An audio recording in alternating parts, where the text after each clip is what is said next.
मैं कहती हूँ कि हमें मीठा सुनने की थोड़ी आदत है नहीं हिंदुओं को, मुझे आजकल लगता है ऐसा।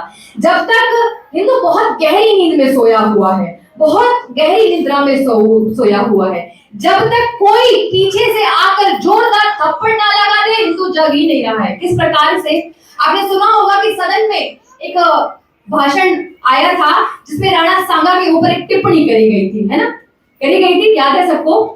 राणा सांगा में ये अभी प्रश्न मेरा ये है कि कितने लोग राणा सांगा को उस टिप्पणी से पहले जानते थे? आप सब राजपूत हैं, हो सकता है कि आप सब जानते हो, लेकिन मैं ये 100% कह सकती हूँ कि बहुत कम ऐसे लोग थे इस भारतवर्ष में जो राणा सांगा के इतिहास को जानते हो, बल्कि उनका नाम भी जानते हो। लेकिन उस टिप्पणी के बाद लाखों लाख युवा आज राणा सांगा के बारे में जानते हैं, तो मुझे लगता है कुछ तो अच्छा उन्होंने भी किया है। मैं टिप्पणी को सही नहीं कह रही हूँ, लेकिन वो कर उन्होंने बहुत सही किया। एक जोर से थप्पड़ मारा कि देख लो, हम हैं अभी खड़े हो तुम्हारा अपमान करने के लिए, लेकिन बहुत अच्छे से उसका प्रतिकार किया गया, ये मुझे बहुत अच्छा लगा। लेकिन उनकी उस टिप्पणी को मैं भूल नहीं सकती, क्योंकि उन्होंने तो टिप्पणी की ही की, लेकिन उनके जो सर्कल वाले थे, ग्रुप वाले थे, उन्होंने उस टिप्पणी का समर्थन किया, ये बहुत बुरी बात थी। तो मैं उनके ऊपर 2 लाइनें कहना चाहती हूँ कि पतझड़ में किसी पत्ते की तरह झड़ रहे होते, पतझड़ में किसी पत्ते की तरह झड़ रहे होते, और सदन तो भूल जाओ तुम कहीं पर सड़ रहे होते, सदन तो भूल जाओ तुम कहीं पर सड़ रहे होते। और मेवाड़ की वो गर्दन यदि बलिदान ना देती, मेवाड़ की वो गर्दन यदि बलिदान ना देती, तो तुम भी किसी बाबर के घर पे कलमा पढ़ रहे होते, तुम भी किसी बाबर के घर पे कलमा पढ़ रहे होंगे। मैं कहती हूँ कि धर्म बचता नहीं है, धर्म को बचाया जाता है, और माँ भारती को केवल माँ समझा नहीं जाता, उसको निभाया जाता है। और निभाना क्या होता है, ये राजपूतों से, क्षत्रियों से ज्यादा बेहतर तरीके से और कोई नहीं समझ सकता। मैं आज ही राजस्थान की धरती से आई हूँ, मैं ये देखती हूँ कि उस धरती में अपने आप में एक ऊर्जा है, एक शक्ति है। हम अपने आदर्शों को देखते हैं। मैं कहती हूँ कि माता निर्माता भवती, हमारे शास्त्र कहते हैं कि जो माता होती है वो निर्माण करने वाली होती है। छोटी सी कड़वी सी बात है, हो सकता है कड़वी लगे आपको, लेकिन जननी कोई भी हो सकती है ना? एक शिशु को, एक बालक को जिसने जन्म दिया, आवाज को कम मत करिए, रहने दीजिए उसको ज्यादा। एक शिशु को, एक बालक को जन्म देने वाली जननी होती है ना? लेकिन माता कौन होती है? माता वो होती है जो अपने बालक का निर्माण करती है, हर एज में, हर उम्र में उसको क्या आज सीख देनी है वो माता जानती है। सर्वाधिक एक बालक जो होता है वो अपनी माता के साथ होता है, पिता के साथ थोड़ा कम उसका कनेक्शन होता है। तो ये माताओं का कर्तव्य है कि वो माता बने, केवल जननी बनकर ना रह जाए। इसलिए हमारे कहता है माता निर्माता भवती, जो आप निर्माण करने वाली माताएं हैं। और मुझे लगता है कि क्षत्रिय जो क्षत्राणी है, उससे ज्यादा सुंदर माता और कोई बन भी नहीं सकती है। आजकल मैं ये परसेंटेज देख रही थी कि लव जिहाद में फंसने वाले अधिकतम लोग, अधिकतम जो लड़कियां होती है वो कहां से आती है, किस समाज की होती है? तो ये समझ आता है कि अधिकतम जो लड़कियां हैं, जो बेटियां हैं, वो वहां से आती हैं जिनकी पृष्ठभूमि ऐसी है कि या तो माता काम करने चली गई है, या माता ध्यान नहीं दे रही है, या माता ये ध्यान नहीं देती कहाँ जा रही, क्या करती है, या फ्रीडम कर दिया है, बहुत लिबरल कर दिया है बेटी को, या बहुत एक तरीके से कम्युनिस्ट बना दिया है। तो उन लड़कियों के ज्यादा चांसेस होते हैं लव जिहाद में फंसने के। तो मुझे लगता है कि हमारे यहाँ से कोई बेटियां लव जिहाद में नहीं फंस सकती, इस प्रकार की शिक्षाएं माता देती हैं। देखिए, एक बहुत बड़ी गलती माताओं से हुई। हमारे यहाँ माताएं ईश्वर की पूजा करती हैं, प्रभु श्री राम को पूजती हैं, प्रभु श्री कृष्ण को पूजती हैं, मां जगदम्बा भवानी को पूजती हैं। लेकिन दुख ये होता है कि माता केवल पूज कर रह जाती है ना? कि कोई भी त्योहार आया, कोई भी उत्सव आया, तो जैसे मान लो जन्माष्टमी आई, हमने प्रभु श्री कृष्ण की आरती गाई, सब कुछ किया, हमने माला पहनाई, हमने सब कुछ किया। लेकिन हम एक चीज भूल जाते हैं कि जिस दिन हम जन्माष्टमी मना रहे हैं, कि अपने बालक को पास में बिठाएं और भगवान श्री कृष्ण का सच्चा चरित्र उसको बताएं कि भगवान श्री कृष्ण सच में क्या थे, भगवान श्री राम के बारे में बताएं, भगवान श्री राम क्या थे। आजकल हमारे बालक आपके कहने से, माताएं कहती हैं, तो हमारे बालक चित्र को तो पूजते हैं, भगवान श्री राम के चित्र को पूजा, लेकिन चरित्र को नहीं पूज पाते हैं। तो ये बहुत आवश्यक है कि हमारे बालक चित्र के साथ साथ चरित्र को भी पूजे। किसका कर्तव्य है? ये माताओं का कर्तव्य है। देखिए, एक बात प्रभु श्री राम जो अपने जीवन में कह रहे हैं, मैं कह रही थी जो अगर मैं यहाँ आई हूँ तो केवल ऐसी बातें ना कहूँ कि सिर्फ तालियां बजाए और खत्म हो जाए। बात ध्यान से सुनिएगा, प्रभु श्री राम अपने जीवन से बहुत अच्छी शिक्षाएं हमें दे रहे हैं, लेकिन वो शिक्षाएं हम नहीं ले रहे हैं, है ना। प्रभु श्री राम आजीवन हमें शिक्षा दे, उनका पूरा आप चरित्र पढ़ेंगे तो एक छोटी छोटी शिक्षाएं उनसे हमें मिलती है ना। दो ऐसी शिक्षाएं जो आज के युवाओं ने या आज के युग में हमने छोड़ दी हैं। दो ऐसी शिक्षाएं, एक हमारी शिक्षा है कि हमारे ऊपर दो प्रकार से हमला किया जा रहा है जो हम आज हिंदू समझ नहीं पा रहे हैं। मैं आप लोगों का तो नहीं कह सकती हूँ क्योंकि आप ऐसी कम्युनिटी से आते हैं। तो दो प्रकार के हमले हमारे ऊपर किए जा रहे हैं जो आज हिंदू नहीं समझ पा रहा है। एक है हमारा शस्त्र का हमला, जो हमारे ऊपर हमला किया जाए, शस्त्र का हमला। दूसरा एजुकेशन का हमला, है ना, शास्त्र का हमला। ये हमारे ऊपर किया जा रहा है और हम इसका प्रतिकार करने में आज जो हिंदू है वो जीरो हो चुका है। ना हम शस्त्र में ऊपर है, ना हम शास्त्र में ऊपर है। प्रभु श्री राम अपने जीवन में यही सिखाते रहे। हमारे ऊपर दो लॉ लगाए गए, एक इंडियन आर्म एक्ट, एक इंडियन एजुकेशन एक्ट। ध्यान से सुनिएगा, माताओं के लिए बोल रही हूँ ताकि अपने बालकों को जाकर ये बता सके। हमारे ऊपर दो एक्ट लगाए गए, एक इंडियन आर्म एक्ट, दूसरा Indian education act. Indian arm act क्या था? इससे पहले, जैसे आप लोग जानते हैं, आप ऐसे समाज से आते हैं, हमारे शस्त्र पूजा करी जाती है और बहुत पहले से हमारे यहाँ शस्त्र पूजा चलती है। हर शस्त्र की हमारे यहाँ पूजा हुआ करती थी, लेकिन एक समय ऐसा आया हमारे यहाँ सब प्रकार का हथियार रखा जाता था। जब आप देखते हैं पुरानी हवेलियों में आप जाकर देखिए, बंदूकें हैं, सब कुछ है वहां पे। लेकिन एक समय ऐसा आया, अंग्रेजों ने कहा कि अगर इनके पास इसी प्रकार के शस्त्र होने लगे तो ये लोग डरना भूल जाएंगे, इनको डराना है। तो उन्होंने कहा कि यदि आज के बाद आपको अपने घर में शस्त्र रखना है तो उसकी परमिशन किससे लेनी पड़ेगी? हमसे लेनी पड़ेगी।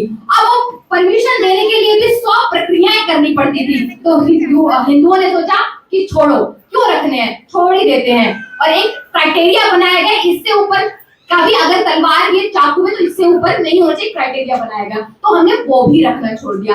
आजकल हमारे घर में लाठी तो छोड़िए, धारदार चाकू तक नहीं मिलते हैं, धारदार चाकू तक भी नहीं मिलते हैं। मेरे ऊपर केस हो चुका है, तो आराम से एक बात बताती हूँ। देखिए, नारियल काटने के लिए आपके घर में सब में नारियल आते होंगे ना, तो नारियल काटने के लिए आपको एक सख्त और बड़े चाकू की आवश्यकता है, समझ रहे हैं ना। तो वो आप अपने घर में रखना शुरू कीजिए। ये है शस्त्र का हमला जो हमारे ऊपर किया गया। दूसरा शास्त्र का हमला, यानी इंडियन एजुकेशन एक्ट हमारे ऊपर लगाया गया। हमारे 5000 से ज्यादा गुरुकुल थे जो तोड़े गए, जिनका विध्वंस किया गया। मुगलों ने उनको तोड़ा और अंग्रेजों ने जो शिक्षा थी उसको बदला, समझ रहे हैं ना। मुगलों ने हमारे गुरुकुलों का विध्वंस किया, हमारे तक्षशिला, नालंदा, विक्रमशिला, हमारे गुरुकुलों का विध्वंस किया। एक गुरुकुल भी होता है ना, उसके अंदर छोटे छोटे गुरुकुल होते हैं। यानी एक बड़ा गुरुकुल, यानी जैसे नालंदा है तो वो नालंदा अपने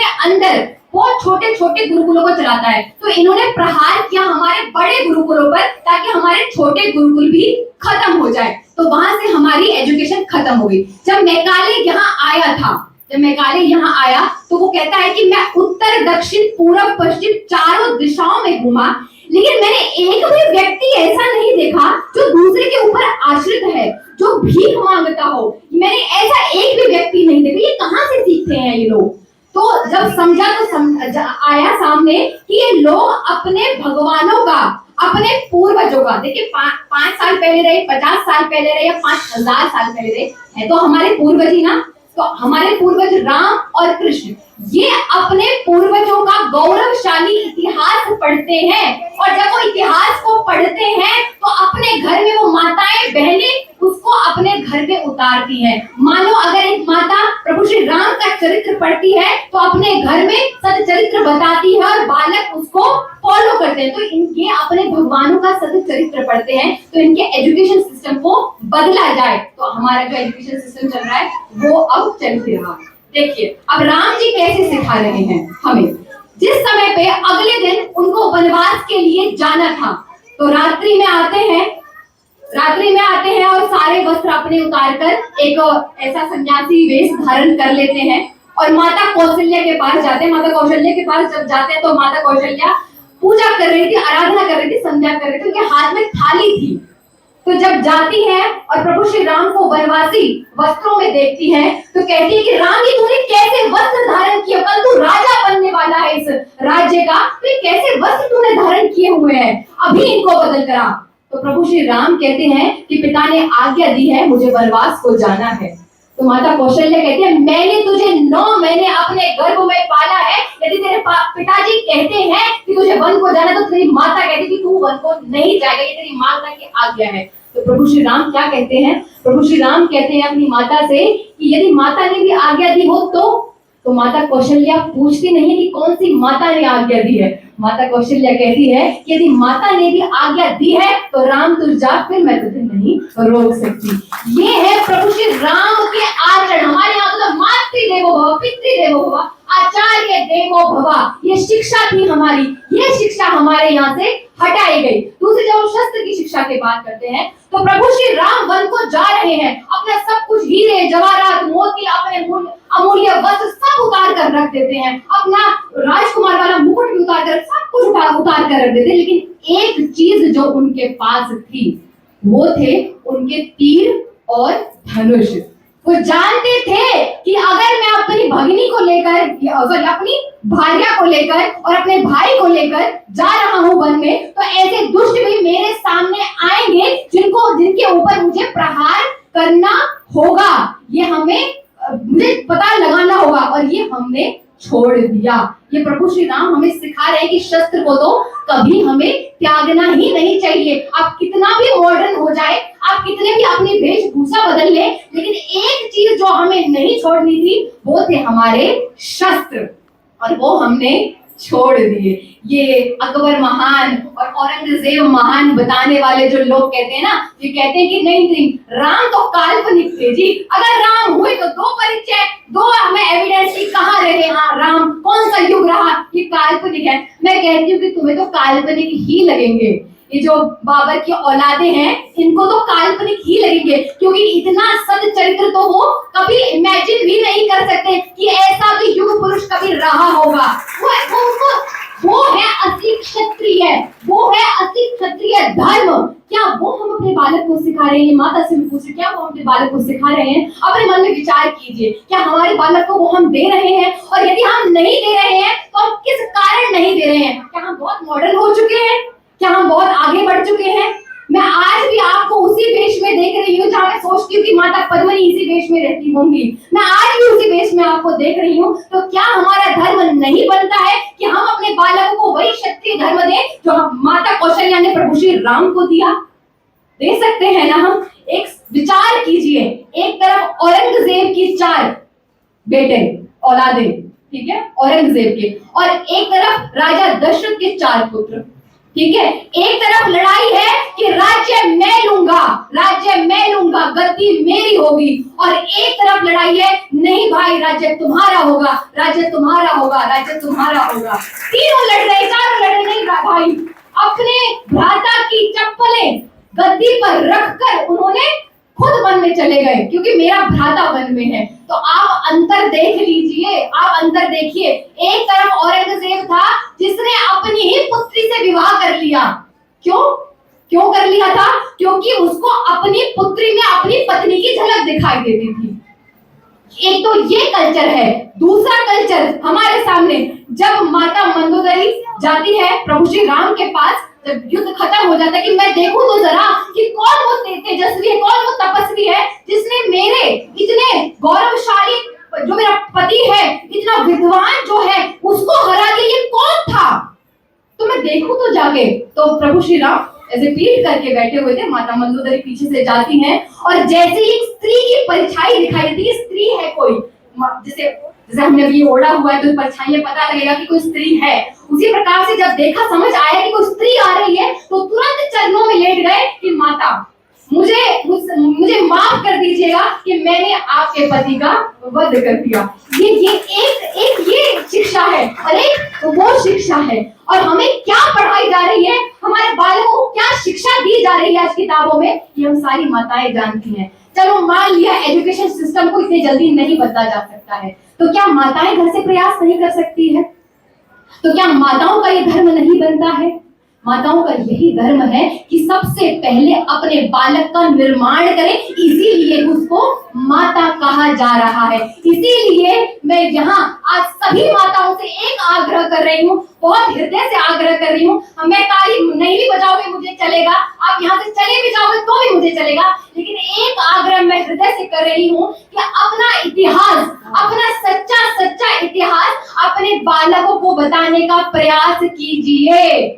मैं मानती हूँ कि आप अपने बालकों को गुरुकुल नहीं भेज पा रहे किसी कारण से। गुरुकुल आज भी, मैं गुरुकुल शिक्षित हूँ, मैंने गुरुकुल से शिक्षा ली है, मैं हरिद्वार से गुरुकुल शिक्षा से शिक्षित हूँ।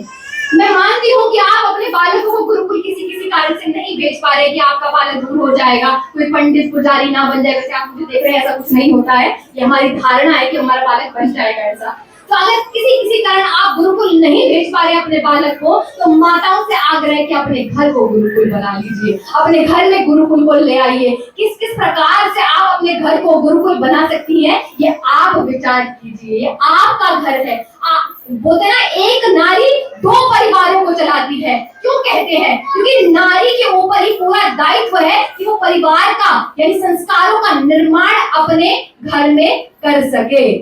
जोहर के भी विषय निकाले, लेकिन ऐसा क्या लव जिहाद क्यों बढ़ रहा है?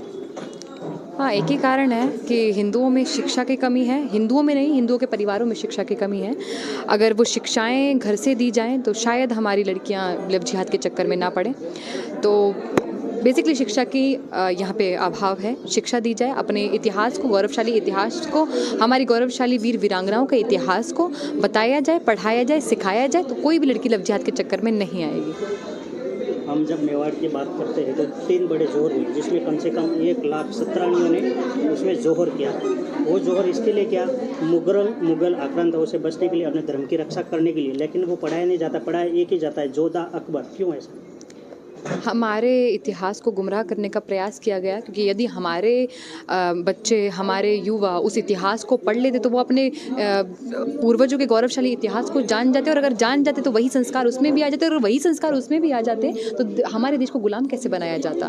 तो उसको बदला गया, हमारे एजुकेशन सिस्टम को बदला गया, इसलिए बदला गया ताकि हमें जल्दी से जल्द गुलाम बनाया जाए। इसलिए हमारे जो इतने सारे ऐसे ऐतिहासिक पुरुष, वीर वीरांगनाएं रही हैं, उनके बारे में हमें नहीं पढ़ाया गया, नहीं बताया गया। एजुकेशन सिस्टम में खराबी करी गई। इसलिए अभी आपने जो दिल्ली का बताया था, दिल्ली में जाट, मराठा, राजपूत एक साथ लड़े, फिर भी हमारे यहाँ जातिवाद इतना दिखाया जाता है कि हम एक दूसरे के काफी विरोध है, लेकिन जब संस्कृति और धर्म की बात है तो सबने मिलकर युद्ध लड़ा। जी जी जी। तो नहीं, जातिवाद तो देखो, जाति तो मैं नहीं बोलूँगी, ये एक कम्युनिटीज़ थे जो अपना अपना धर्म निभा रहे थे उस समय पे। लेकिन अब जो वो धर्म जो पहले वो लोग निभा रहे थे, अब उस धर्म का अहंकार उनको हो गया जो कुछ कर ही नहीं रहे हैं। आप समझ रहे हैं कि अगर किसी जाट ने लड़ाई करी तो वो जाट अपने आप को इसलिए कह पा रहा था क्योंकि उसने धर्म के लिए कुछ करा, राजपूत इसलिए कह पा रहा था क्योंकि उसने धर्म के लिए कुछ करा, मराठा इसलिए कह पा रहा था क्योंकि धर्म के लिए कुछ करा। लेकिन अब उनके पूर्वजों को उसका अहंकार हो चुका है जो कुछ कर नहीं रहे हैं। यदि आपको अहंकार करना ही है अपनी जाति का, तो मुझे लगता है कि पहले आपको देश, धर्म और संस्कृति के लिए कुछ करना चाहिए, फिर आप अहंकार कीजिए। कोई प्रॉब्लम नहीं है, आप हक से कीजिए। मराठा हूँ, सबसे पहले आप ये कोशिश कीजिए, ये प्रयास कीजिए कि आप अपने पूर्वजों का अनुसरण कर वही देश की रक्षा के लिए, धर्म की रक्षा के लिए, संस्कृति की रक्षा के लिए कुछ करें, तो मुझे लगता है ये ज़्यादा गौरवशाली आपके लिए रहेगा। आज के प्रोग्राम के विषय में क्या करेंगे? आज का कार्यक्रम बहुत अच्छा गया। महारानी निवृत्ति देवी जी के देख रेख में ये कार्यक्रम हुआ, बहुत अच्छा हुआ, बहुत सुंदर कार्यक्रम हुआ। इतनी सारी महिलाएं एक तरीके से अपनी संस्कृति को साथ लेकर चल रही हैं, अपने वेशभूषा, अपने नृत्य, अपनी संस्कृति, अपनी कला को लेकर साथ चल रही है। तो ये बहुत बड़ी अच्छी, बहुत ज़्यादा अच्छी बात है। तो मैं कहती हूँ कि सभी प्रदेशों को इस चीज़ की आवश्यकता है कि अपनी संस्कृति को इसी प्रकार से आगे लेकर चलें, ताकि हमारे बालक ये ना भूल जाएं कि हम हम किसके वंशज हैं, हमारे पूर्वज कौन रहे, ये ना भूलें। इसके लिए अपनी संस्कृति, अपनी सभ्यता को साथ लेकर चलना चाहिए और ऐसे ही सेलिब्रेट करना चाहिए जैसे इन्होंने सेलिब्रेट करा। हंसते रहिए, खुश रहिए, झूमते रहिए, लेकिन साथ साथ धर्म को साथ लेकर चलिए। जी बहुत